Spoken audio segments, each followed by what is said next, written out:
नमस्कार, जय हिंद। मैं बी.एस. दांगी सत्यदेव शर्मा क्लासेस परिवार की ओर से आप सभी का बहुत बहुत स्वागत करता हूं। प्यारे दोस्तों, आज हम जो चैप्टर पढ़ने वाले हैं ये वर्ग 3 और सीटेट की दृष्टि से बहुत ही महत्वपूर्ण है। अगर आप गद्य और पद्य का अर्थ करना चाहते हैं, उसके अर्थ के द्वारा आप उत्तर प्राप्त करना चाहते हैं, तो आपको शब्द रूप और धातु रूप ये दो चैप्टर पढ़ने ही पड़ते हैं और अच्छी तरह पढ़ने पड़ते हैं। दूसरी बात ये कि ये दोनों ही चैप्टर जो हैं ये रटने पर आधारित है। जी हाँ, रटने पर आधारित है। सामान्यतः कहा जाता है कि रटना गलत बात है, लेकिन इन दो चैप्टर के लिए मैं कहूँगा कि इन दो चैप्टर में रटना सही बात है। जी हाँ, तो आज हम ये रटंत चैप्टर जो है ये पढ़ने वाले हैं। लेकिन दोस्तों, कहा जाता है कि नकल में भी अकल की ज़रूरत होती है। अब यहाँ पर हमें अकल लगाना है और कोशिश करना है कि हम कैसे इनको याद करें। तो आइए मेरे साथ आप सीखेंगे शब्द रूप और जानेंगे कि शब्द रूप में होता क्या है। जी हाँ, हेडिंग डाली हमने यहाँ पर शब्द रूप।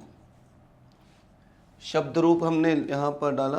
भैया मार्कर नहीं चल रहे हैं आज, ठीक है। शब्द रूप,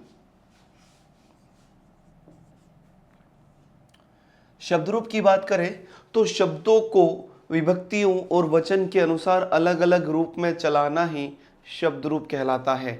शब्दों को अलग अलग विभक्तियों और वचन में चलाना ही शब्द रूप कहलाता है। जी हाँ दोस्तों, कोई भी शब्द अगर है, जैसे सामान्यतः मैं कहूँ, यहाँ पे मैंने लिखा बालक ने, हिंदी में मैंने लिखा बालक ने, तो यहाँ पर ये विभक्तियाँ हिंदी में तो मिल जाती ने, को, से, के द्वारा, लेकिन संस्कृत में ऐसा नहीं होता। यहाँ पर विभक्तियों को क्या किया जाता है, साथ में ही लिखा जाता है। जैसे यहाँ पर लिखा बालक ने, बालक का, तो हिंदी में तो हम इस तरह से लिख देते हैं, लेकिन संस्कृत में क्या करना पड़ेगा, आपको विभक्ति को उसके साथ में ही जोड़ना पड़ता है। तो बालक ने के लिए क्या लिखते हैं हम, बालकः। क्या होगा, बालकः। इस बालकः का मतलब ही हो रहा है बालक ने। बालक का के लिए क्या बोलेंगे हम, बालकस्य, बालकस्य। अब ये हमें कैसे पता चला, ये हमने याद किए हैं शब्द रूप। क्या याद किए हैं, शब्द रूप याद किए हैं। दोस्तों, यहाँ पर हम शब्द रूप की बात करें, शब्द रूप को समझें, इसके लिए हमें क्या करना पड़ेगा, एक एक शब्दों को हमें समझना पड़ेगा। यहाँ पर दोस्तों सभी शब्द रूप को हम क्या करेंगे, पहले अलग अलग लिंग के आधार पर देखेंगे, फिर उनको हम अलग अलग वचन में और विभक्तियों में चलाएंगे। दोस्तों, शब्दों की बात करें तो यहाँ पर शब्द रूप के संदर्भ में मैं बात कर रहा हूँ। सबसे पहले अगर शब्द परंपरा की बात की जाए तो सबसे महत्वपूर्ण शब्द माना जाता है बालक या राम, और आज हम बालक या राम शब्द को ही यहाँ पर चलाने वाले हैं। दोस्तों, पहले एक चीज़ और समझ लें, फिर हम बालक शब्द को यहाँ पर चलाएंगे। बालक शब्द को ध्यान से अगर हम देखें तो इसके अंत में क्या आ रहा है, बालक शब्द के अंत में क्या आ रहा है, अ, इसलिए कैसा शब्द है, अकारांत शब्द है। कैसा शब्द है, अकारांत शब्द है। ये शब्द रहेगा आपका अकारांत। अंत में आ आया, इसलिए क्या कहलाएगा, अकारांत। मान लो मैंने लिखा हरि, हरि शब्द मैंने लिखा तो अंत में छोटी ई आई है, इसलिए क्या कहलाएगा, ईकारांत शब्द, ईकारांत शब्द। इसी प्रकार अगर मैंने लिखा साधु, तो साधु शब्द कैसा होगा, आप सभी को पता ही चल रहा है, यह है उकारांत शब्द। ये क्या है, उकारांत शब्द। फिर अगर हम आगे बात करें तो मैंने लिखा पितृ, पितृ कैसा शब्द है, पितृ है रीकारांत। अंत में ऋषि की मात्रा आई, इसीलिए हम कहेंगे इसको रीकारांत शब्द। ये कहलाएगा हमारा रीकारांत शब्द। दोस्तों, एक और खास बात ये देखिए, बालक, हरि व साधु और पितृ, ये सभी शब्द कैसे हैं, ये सभी शब्द हैं पुल्लिंग। तो दोस्तों, पुल्लिंग शब्द अलग चलेंगे, स्त्रीलिंग शब्द अलग चलेंगे। अगर आप इन चार शब्द को याद कर लेते हैं, अच्छी तरह रट देते हैं, तो आप मानकर चलिए आप 80 से 90% शब्द रूप याद कर लेते हैं। और शब्द रूप याद कर लिया तो समझ लीजिए आप अर्थ करना सीख चुके हैं। अगर आपको शब्द रूप नहीं आता तो आप गद्यांश और पद्यांश का सही तरह से अर्थ नहीं सीख पाएंगे, नहीं कर पाएंगे। तो प्यारे दोस्तों, यहाँ हम पहला शब्द आज ले रहे हैं बालक शब्द, और बालक कैसा शब्द है? अकारांत शब्द। जी हाँ दोस्तों, आज हम ले रहे हैं बालक शब्द, और बालक कैसा शब्द है? अकारांत शब्द।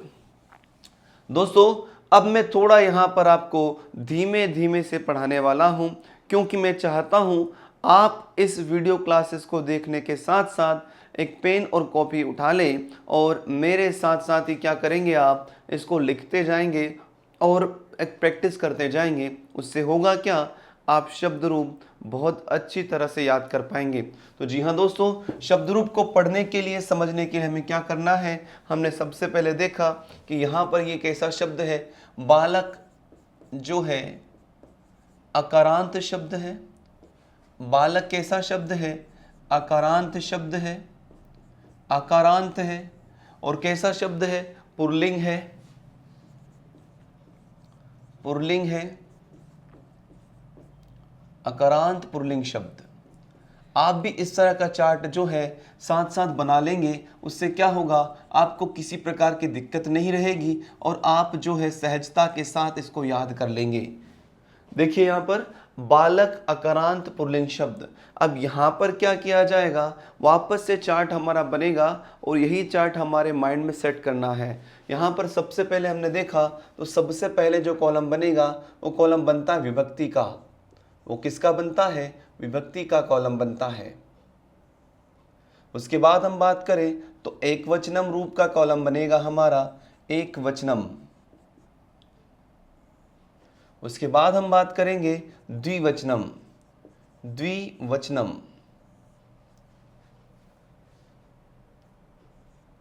द्विवचनम के बाद हम बात करें तो बनता हमारा बहुवचनम, बहुवचनम। अर्थात प्यारे दोस्तों, यहाँ पर जो कॉलम बन रहे हैं ये बन रहे हैं हमारे किसके अनुसार? विभक्ति के अनुसार। अब यहाँ पर हम क्या करेंगे, इसको एक जो है भाग पूरी तरह से इसको व्यवस्थित रूप से करने के लिए हम इसको अलग अलग रूप में देखते हैं। तीन वचन में इनको चलाना है, तीन वचन में अलग अलग रूप में ये चलने वाले हैं और इनको हमें अलग अलग रूप में चलाकर समझना है। दोस्तों, यहाँ पर हम देखें तो ध्यान से समझने वाली बात यह है कि हमें तीनों वचन के रूप जो है याद रखने हैं, अच्छी तरह पढ़ने हैं और समझना है। दोस्तों, ये हमारा कॉलम बना तीन अलग अलग रूप में। अब यहाँ पर हम क्या करेंगे, इसको फिर से तीन भागों में बांट देंगे। यहाँ पर हम इसको तीन भागों में बांट देंगे। पहला हमारा विभक्ति रहेगा, दूसरा हमारा जो रहेगा वचन वाला भाग रहेगा। इसे हम तीन भागों में बांटा हमने। तीन भाग कौन कौन से हैं? एक वचन, द्विवचन और है हमारा बहुवचन। तो ये हमने कॉलम के माध्यम से बांटा है और इसे इस तरह से निर्धारित किया है, बालक अकारांत पुल्लिंग शब्द, ये हमने लिखा है। अब विभक्तियां कितनी होती है ये हम देखते हैं। विभक्तियां दोस्तों होती है टोटल 7 और एक होता है संबोधन। इसी में हमें चलाना होता है, इसी से हमें समझना होता है और यहीं से हम अर्थ करना भी सीख जाते हैं। सबसे पहले बात करें हम यहाँ पर तो प्रथमा विभक्ति, प्रथमा, फिर है द्वितीया, द्वितीया, फिर है तृतीया। साथ साथ आपको भी लिखते जाना है ताकि आप आगे पीछे ना रहें और अपने मन से या बिना देखे बना लें। चतुर्थी, फिर है पंचमी, फिर है षष्ठी, फिर है सप्तमी और अंत में है संबोधन।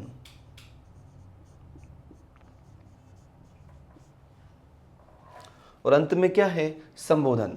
तो ये जो हमारा बना है, ये हमारे जो बनने वाले रूप हैं ये हमारे रहेंगे आपके संबोधन वाला रूप सहित हो जाते हैं टोटल 8। अब यहाँ हम देख लेते हैं, यहाँ हमें समझना है एक वचन, द्विवचन और बहुवचन में मैं साथ साथ आपको यहीं पर पढ़ाऊंगा और यहीं पे मैं सीखना है। प्रथमा विभक्ति, द्वितीया, तृतीया, चतुर्थी, पंचमी, षष्ठी, सप्तमी, संबोधन, ये सभी को पता है। इसे हम कहते हैं कर्ता, कर्म, करण, संप्रदान, अपदान, संबंध, अधिकरण और कहते हैं संबोधन। इसे हम अलग अलग रूप में कहते हैं, इसे हम आगे पढ़ेंगे। एक वचन की बात करें तो एक वचन में किसको चलाना, हमें बालक शब्द को। किसको चला रहे हैं, बालक शब्द को। प्यारे दोस्तों, आपको द्विवचन और बहुवचन सिर्फ एक बार याद करना है, उसके बाद 90% तो ये सभी शब्द रूप में कैसा चलेगा, समान चलेगा। लेकिन आपको एक वचन रूप हर बार याद करना पड़ता है। देखिए दोस्तों, इसे आप में सही लाइन में आए इसलिए मैं थोड़ा सा लाइन एक बार खींच देता हूँ। यहाँ पर मैंने प्रथमा के लिए बनाया, ये द्वितीया के लिए, तृतीया, चतुर्थी, पंचमी, षष्ठी, सप्तमी और संबोधन। ये मेरे द्वारा इसलिए बनाया गया है ताकि किसी प्रकार की यहाँ पर बाधा ना हो और किसी प्रकार का आगे पीछे या सही जो मेल बनने वाला था उसमें किसी प्रकार का डिस्टर्बेंस ना हो। इसीलिए मैंने इसको क्या किया है, अलग अलग बनाकर हमने देख लिया है ताकि दिक्कतें बिल्कुल भी ना हो। तो प्यारे दोस्तों, आइए और मेरे साथ सीखिए अब आप विभक्ति।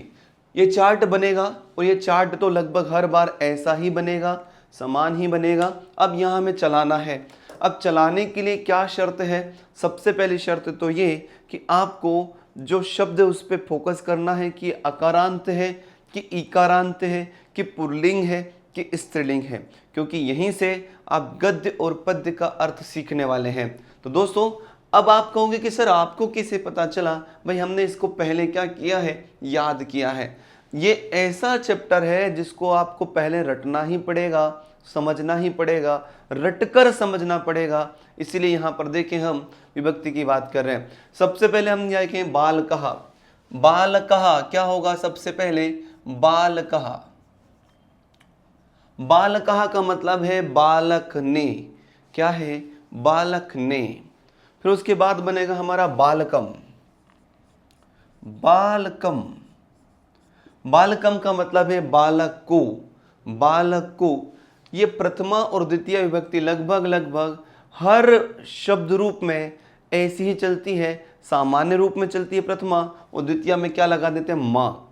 कोई सा भी शब्द ले लीजिए आप, चाहे साधु तो साधुहा साधुम, जननी जननी जननीम, अर्थात प्रथमा और द्वितीय विभक्ति मैक्सिमम या अधिकतर शब्द रूप में समान ही चलती है। बात करते हैं अगले शब्द की, तो ये तीसरे, चौथी, पांचवी, छठी, सातवीं आपको क्या करनी पड़ेगी, बहुत अच्छी तरह से याद करनी पड़ेगी। अलग अलग शब्द रूप में ये क्या होती हैं, बदल जाती हैं, और यही हमारे लिए सबसे कठिन काम हो जाता है। तो ये हमें अच्छी तरह याद करना है। मैं इसका लिख भी देता हूँ पीछे ताकि आपको याद रहे। चलिए बाद में लिखेंगे हम द्विवचन पे आते हैं। अब आप कहोगे कि द्विवचन पे बीच में क्यों आ गया, पहले हम वो धातु रूप वो शब्द लिख रहे हैं जो सभी शब्दों में कैसे होते हैं, समान होते हैं। तो यहाँ हम देखें द्विवचन में क्या होगा, तृतीया, चतुर्थी, पंचमी, चाहे कोई सा भी शब्द क्यों ना हो, उसकी तृतीया, चतुर्थी, पंचमी कैसी होती है, समान। और यहाँ क्या हो जाता है, बालकाभ्याम। यहाँ पर क्या हो जाएगा, भ्याम जुड़ जाता है, बालकाभ्याम। बालकाभ्याम, यहाँ पर भी क्या हो जाता है, बालकाभ्याम। ये लगभग हर शब्द ले लीजिए आप, उसकी द्विवचन में तृतीया, चतुर्थी, पंचमी कैसी होगी, समान होगी। इसमें कोई बदलाव नहीं होता है। हम बात करें षष्ठी और सप्तमी, इन पर भी ये भी समान वाले रूप दिखाती हैं, लेकिन थोड़ा सा हमें याद रखना पड़ेगा। अकारांत शब्द में यहाँ पे छोटा आ का क्या कर दिया जाता है, बड़ा आ। बाकी और किसी शब्द में किसी प्रकार का बदलाव नहीं होता है। चाहे जननी लेंगे तो क्या हो जाएगा, जननीभ्याम, साधुभ्याम, मतिभ्याम, धेनुभ्याम, अर्थात इसमें कोई परिवर्तन नहीं होता है, किसी प्रकार का परिवर्तन इसमें नहीं होता है। बहुवचन पे आते हैं। बहुवचन की तृतीया, चतुर्थी, बहुवचन की चतुर्थी और पंचमी कैसी होती है, समान, चाहे वो कोई सा भी रूप क्यों ना हो। तो यहाँ पर क्या बन जाएगा, बालक है तो बालकाभ भी होना था, लेकिन एक अकारांत शब्द में एक ही मात्रा लग जाती है और अंत में क्या जुड़ जाता है, भे। क्या हो जाएगा, बालकेभ्यः। और ये भी क्या हो जाएगा, बालकेभ्यः। चतुर्थी और पंचमी सभी शब्दों में कैसी चलेगी, समान। एक ही मात्रा सिर्फ किस में लगती है, अकारांत शब्द में। पुल्लिंग शब्द में। बाकी सब में जैसे जननी होगा तो जनेभ्य जननेभ्य, मतिभ्य मतिभ्य, गुरुभ्य गुरुभ्य। कोई सा भी शब्द हो सर्वनाम शब्दों को छोड़कर वहां पर क्या होगा, सभी में भय भय लग जाता है। और देखिए क्या समान है, षष्ठी विभक्ति में क्या जुड़ेगा, या तो नाम जुड़ता है, या तो नाम जुड़ता है, या फिर क्या जुड़ता है, या फिर नाम जुड़ता है। बहुवचन में क्या जुड़ेगा, या तो नाम जुड़ेगा या नाम जुड़ेगा। षष्ठी बहुवचन में ये दो रूप देखने को मिलते हैं हर शब्द में। तो यहां पर क्या हो जाएगा, बाल का नाम, बाल का नाम। ऐसा क्यों हुआ, क्योंकि अगर ऋषि है, रस्सी है या षटकोण है, ये तीनों वर्ण इसी शब्द में कहीं पर भी नहीं है, तो वहां पर क्या हो जाएगा, नाम। और अगर कहीं पर भी इसमें ऋषि, रस्सी या षटकोण होता तो ये हो जाता नाम। जैसे राम में क्या आता है, रा, तो हो जाता रामा नाम। क्या हो जाता, रामा नाम। चलिए आगे देखते हैं। सप्तमी विभक्ति भी कैसी होगी, लगभग समान होती है, या यूं कहें सभी में एक जैसी चलती है। सिर्फ आकारांत स्त्रीलिंग शब्दों में वो सरोता का सु लग जाता है, जबकि यहां पर षटकोण वाला सु। तो क्या हो जाएगा, बालकेशु। क्या बन जाएगा, बालकेशु। क्या बनेगा हमारा, बालकेशु। ये जो शब्द मैंने यहां पर लिखे हैं, जो शब्द मैंने बोर्ड पर लिखे हैं, ये लगभग हर शब्दों में कैसे चलते हैं, समान चलते हैं। देखिए एक परिवर्तन और बताता हूं मैं आपको, एक परिवर्तन की ओर मैं बात कर लेता हूं। यहां पर देखेंगे हम, यहां पर ये तो आपको समझ में आ गया होगा कि ऋषि, रस्सी और षटकोण के कारण क्या हो जाता है, नाम। बाकी हम ये समझ चुके हैं। एक और परिवर्तन देखें, हर शब्दों में तृतीय विभक्ति में क्या होता है, भय जुड़ता है। क्या जुड़ता है, भय। लेकिन सिर्फ एक यही ऐसा शब्द है जिसको आपको याद रखना पड़ेगा, इसमें जुड़ता आई, राम है। बाकी सब में क्या जुड़ता है, अकारांत को छोड़कर भय, सॉरी भी। क्या जुड़ेगा, भी। एक बार देख लें हम वापस से, क्या जुड़ता है हमारा, उसमें भी जुड़ता है। सिर्फ एक यही डिफरेंट टाइप का है। आगे देखते हैं। इतने शब्द हमने जो लिखे, ये सभी शब्द क्या है, हमारे कॉमन वाले हैं। अब ऐसे शब्द की बात करते हैं जो लगभग दो दो रूप में समान चलते हैं। लगभग सभी शब्द रूपों में, ये दो शब्द में लिख रहा हूं, इनकी प्रथमा और द्वितीय समान होती है, लेकिन इसकी अलग रहेगी, दूसरे वाले की अलग रहेगी। लेकिन इसके दोनों विभक्ति कैसी रहेगी, समान। इसको हमें क्या करना पड़ेगा, याद करना पड़ेगा। तो इसका क्या हो जाएगा, यहाँ पर मैंने राम में लिख दिया, माफी चाहूंगा मैं, मुझे राम शब्द रूप ध्यान रह गया राम पढ़ाते पढ़ाते। तो यहाँ पर क्या हो जाएगा, बालके। क्या हो जाएगा, बालके। और यहाँ क्या हो जाएगा, बालकौ, बालकौ। और यहाँ भी क्या हो जाएगा, बालकौ। जैसा कि मैंने बताया आपको, प्रथमा और द्वितीय विभक्ति लगभग सभी शब्दों में एक जैसी चलती है, लेकिन सभी शब्दों में अपने अपने रूप में चलती है। बालकौ, बालको हमने लिखा यहाँ पर भी षष्ठी और सप्तमी भी कैसी होती है, सभी शब्दों में लगभग एक जैसी चलती है। या तो ओ यो आएगा या फिर ओ आएगा। अब क्यों आएगा वो हम देखेंगे। यहाँ पे क्या हो जाएगा, बालकयो हो, बालकयो हो, बालकयो हो, बालकयो हो। तो ये शब्द जो है ये भी हमारे दो दो करके युग्म में चलते हैं और समान चलते हैं।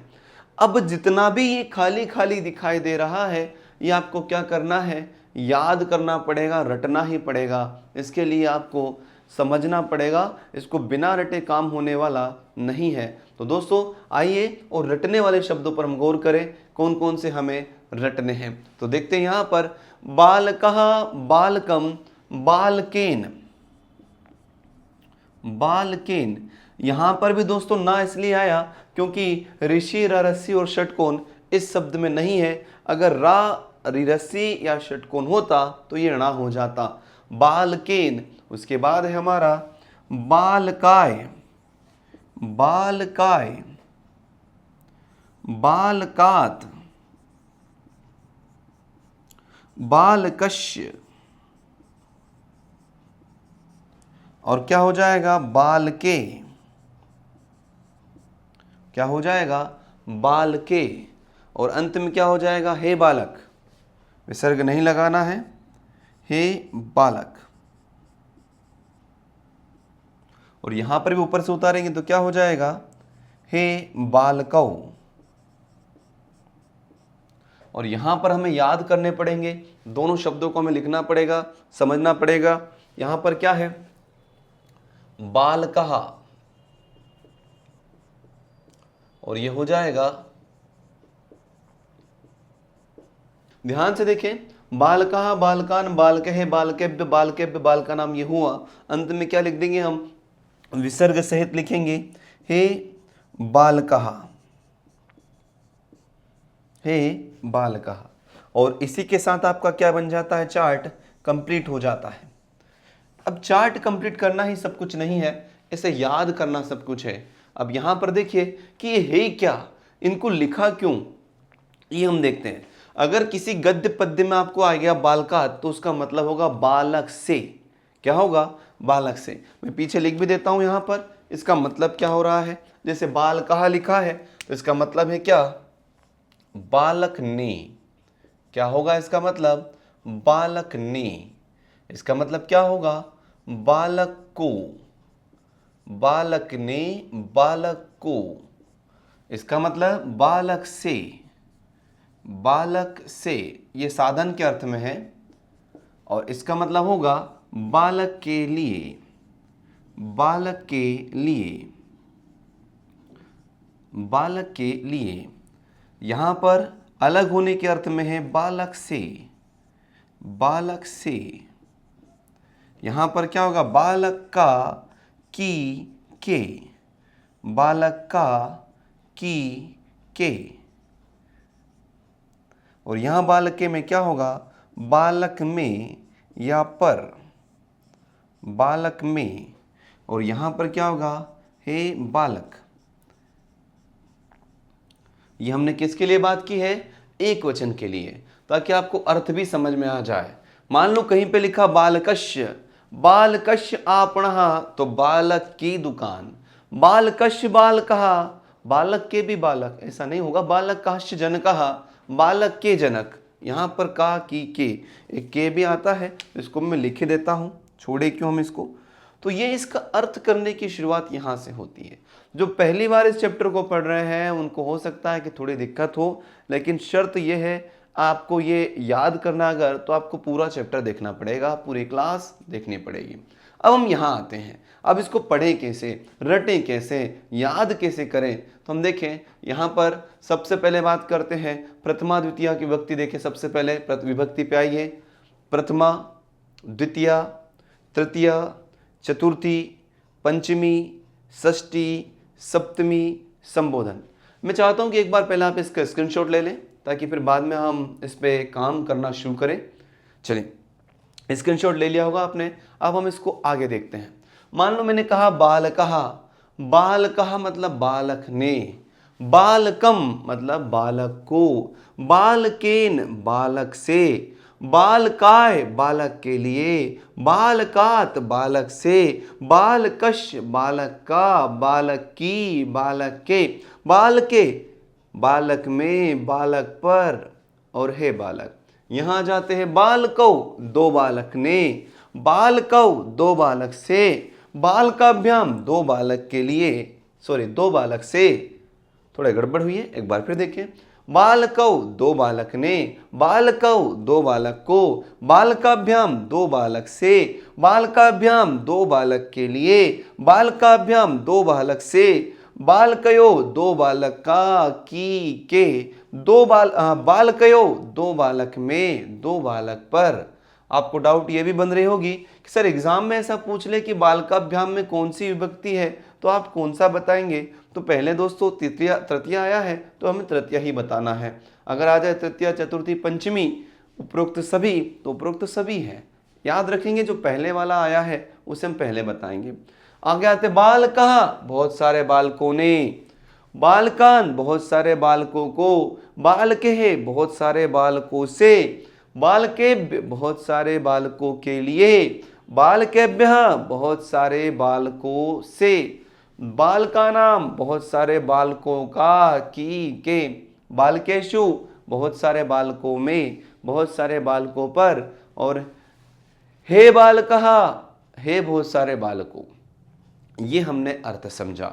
अब इसको रटना है, तो रटेंगे कैसे? यहाँ पर शुरुआत करते हैं हम। विभक्ति बोले प्रथमा द्वितीया, प्रथमा द्वितीया तृतीया चतुर्थी, प्रथमा द्वितीया तृतीया चतुर्थी, पंचमी षष्ठी सप्तमी संबोधन, प्रथमा द्वितीया तृतीया चतुर्थी पंचमी षष्ठी सप्तमी संबोधन।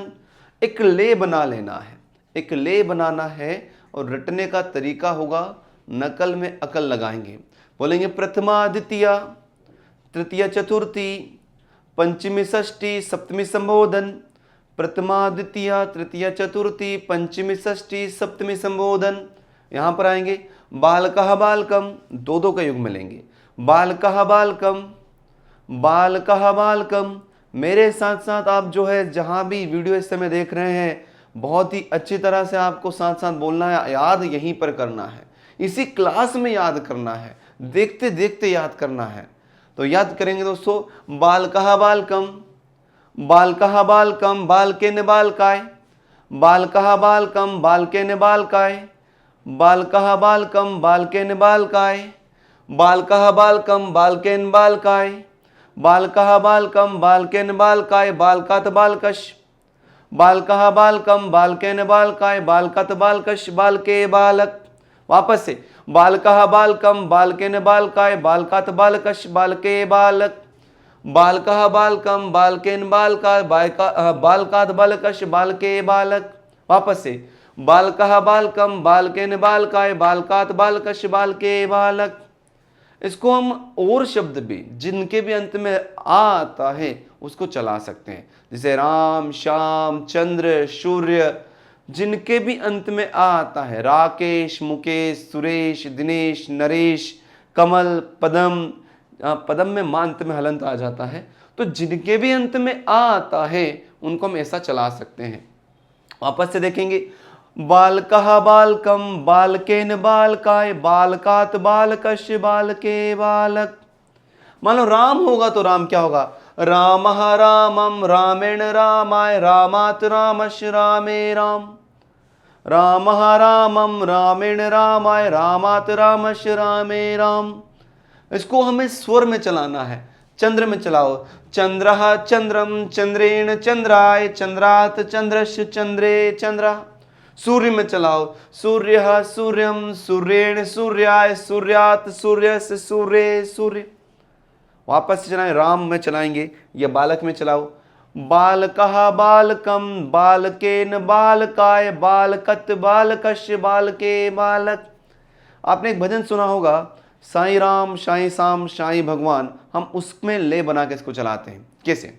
आपने पंक्तियां सुनी होगी, साईं राम साईं शाम साईं भगवान, शिरडी के दाता सबसे महान।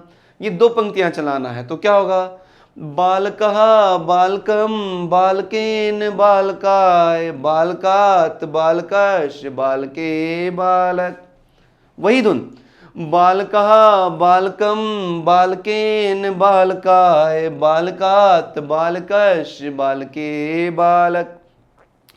तेज आवाज में आपको फिर से बोलना है, बालकः बालकम बालकेन बालकाय, बालकात बालकश, बालके बालक।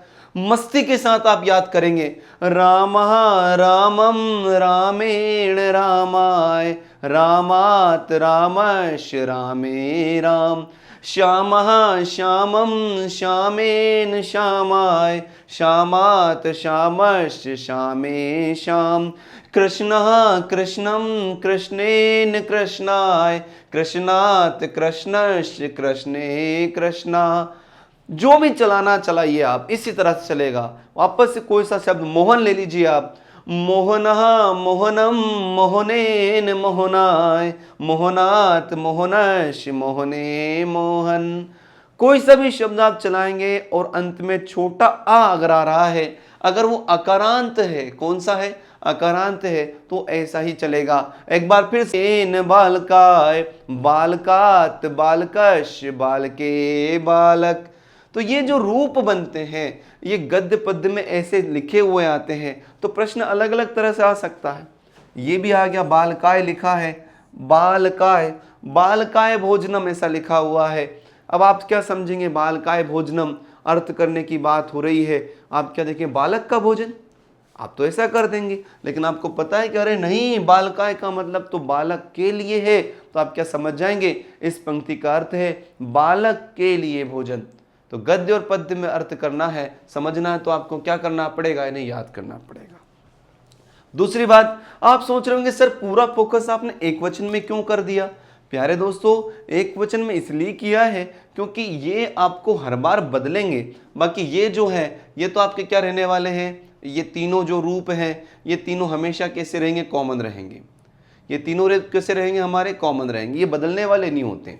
ये बाल का नाम या बाल का नाम ये हमेशा कैसा रहेगा, समान रहेगा, तो नाम आएगा या फिर नाम आएगा। ये वाला रूप भी कैसा रहेगा, कॉमन वाला है। आपको यहाँ पर ये दो रूप तो बिल्कुल सेम रहेंगे, बाकी सभी शब्दों में यहाँ पर भी जुड़ जाता है, ये डिफरेंट टाइप का है, ये थोड़ा सा डिफरेंट है। ये कॉमन वाले हैं, ये दोनों जो है लगभग हर विभक्ति में कैसे रहते हैं, समान रहते हैं, लेकिन ये तो सब में समान रहते हैं, इन दोनों का भी ऐसा ही है। अब आपके सामने बचे क्या, बचे आपके सामने सिर्फ एक ये शब्द बचा है, इसे आपको याद करना पड़ेगा। अधिकतर आपको ना वाले रूप आपको मिल ही जाते हैं, ये भी लगभग शब्दों में समान है। आपको ज्यादा जो याद करना वो कौन सा है, वो है एक वचन रूप। तो एक बार हम पूरे को दोहराव करते हैं और इसे फिर समाप्त करेंगे। बोलेंगे एक बार फिर से, बालकः बालकम बालकेन बालकाय बालकात बालकश बालके बालक, बालकः बालकम बालकेन बालकाय बालकात बालकश बालके बालक, बालकौ बालकौ बालकभ्याम बालकभ्याम बालकभ्याम, इसमें धुन नहीं चलाना है। बालकौ बालकौ, क्या पढ़ेंगे इसको हम, बालकौ बालकौ बालकभ्याम बालकभ्याम बालकभ्याम, बालकौ बालकौ बालकौ बालकौ बालकौ बालकौ बालकभ्याम बालकभ्याम बालकभ्याम, बालकयो बालकयो। और संबोधन तो ऊपर से हमने टीपा एक तरह से उतारा है, यहां पर हमें याद करना है, बालकः बालकान बालके बालकः बालकान बालके बालके बालके बालका नाम बालकेशु, हे बालका। ये वाला जो रूप आपको दिख रहा है द्विवचन और बहुवचन, ये सिर्फ एक बार याद करना है, और एक वचन वाला रूप आपको हर बार याद करना रहेगा। तो उम्मीद है आप जो है इसको समझ चुके होंगे, कर चुके होंगे, और आप बना भी लेंगे।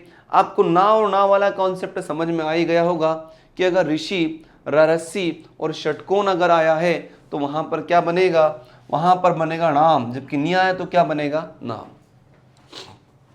एक बार देखें, अब इसके जैसे शब्द कौन कौन से चलेंगे, बालक के समान शब्द कौन से चलेंगे, मैं बोल देता हूं, आपको अपनी कॉपी में नोट कर लेना है। जितने भी शब्द जिनके अंत में आ आता है, छोटा आ आता है और वो पुल्लिंग है, वो सभी शब्द किसके जैसे चलेंगे, बालक के जैसे। मैं जैसे बोलता हूँ शब्द कुछ, बालक, राम, मोहन, सुरेश, कृष्ण, चंद्र, सूर्य, दिनेश, राकेश, मुकेश, गणेश, भूपेश, ये सभी शब्द जो है, ये सभी शब्द किसके समान चलेंगे, ये चलेंगे आपके बालक के समान। जी हाँ दोस्तों, ये बालक के समान। हम हर चैप्टर में अब हम एक शब्द रूप को पढ़ेंगे, याद करेंगे, उससे क्या होगा कि किसी प्रकार का भार आप पे बनेगा नहीं, वो छोटे छोटे पार्ट में हम इसको याद कर लेंगे। तो दोस्तों एक बार फिर से मेरे साथ एक सुर में मस्ती के साथ इसको हम पढ़ेंगे और याद करेंगे, और उसके बाद हम आगे बढ़ेंगे। देखिए दोस्तों, शब्द क्या है हमारा, बालकः, इसको हम इस बार राम में चला लेते हैं। राम में कैसे चलाएंगे देखेंगे, रामः रामम रामेण रामाय। अच्छा, मैंने ना क्यों बोला, ना क्यों बोला, मैंने पहले ही बता दिया यहाँ पर कि ऋषि है, ररस्सी है और षटकोण है, तो वहाँ पे क्या बोलना पड़ेगा, ना, और राम में क्या आता है, रा आता है, तो ना की जगह क्या बोलेंगे, मणा।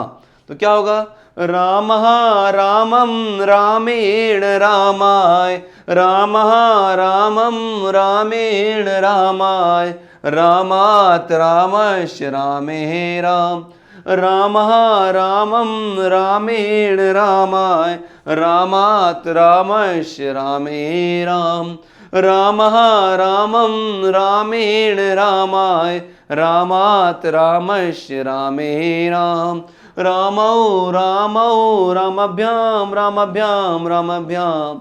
और यहाँ होगा रामयो रामयो हे रामो, यहाँ क्या होगा, रामः रामान् रामे, रामः रामान् रामे, रामः रामान् रामे, रामेभ्य रामेभ्य रामाणाम रामेषु। यहाँ क्या हो जाएगा, ना की जगह ना हो जाएगा। तो प्यारे दोस्तों, ये था अकारांत पुल्लिंग शब्द जो था हमने बालक के रूप में चलाया। अर्थ भी हम इससे सीखेंगे। एक एक भाग में हम ऐसे ही शब्द रूप चलाएंगे और आपके सामने प्रस्तुत करेंगे। आपको बस क्या करना है, मेरा साथ देना है, मस्ती के साथ आपको पढ़ना है, समझना है। अगर आप घर पे जोर जोर से उच्चारण नहीं कर पा रहे हो तो अभी आप जो है जंगल में चली जाइए, फुर्सत का समय है, काम चल रहा था वो लगभग समाप्त हो चुका है। जंगल में जाइए बिल्कुल जो, और वीडियो को देखिए और बड़े मस्ती के साथ इसको बोलेंगे एक बार फिर से साथ में, रामः रामं रामेण रामाय रामात् रामस्य रामे रामा, रामः रामं रामेण रामाय रामात् रामस्य रामे रामा, बालकः बालकं बालकेन बालकाय बालकात् बालकस्य बालके बालका। तो ये जो आपको चलाना है, एक वचन आपको याद करना है। दोस्तों इसी के साथ मैं आज आपसे विदा लेता हूं। दिल से जय हिंद, जय भारत, धन्यवाद।